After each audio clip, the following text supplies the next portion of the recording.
Well, what we've seen, over the last 30 years is an incredible consolidation of the media. We've gone from maybe 50 corporations that control the majority of what you watch, see, hear, and read every day to about 5 corporations. And that has invested an incredible amount of power in the hands of just a few companies, big companies, but there's only a couple of them, and they own,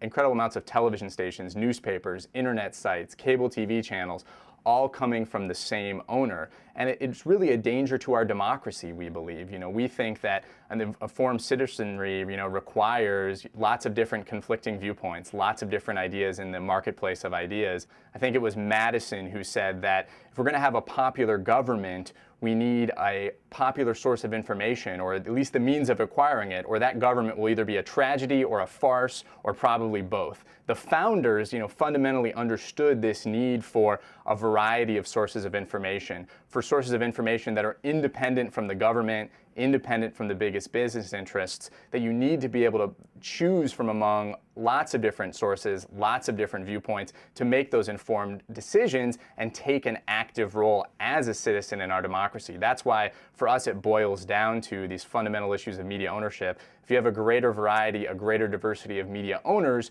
you're going to get a greater variety of viewpoints. And unfortunately, all too often, that's what we're missing when we take democracy out of the equation, when we only worry about the bottom line of the biggest media companies and we don't worry about this fundamental role that they have to play in keeping us informed and in holding our government accountable.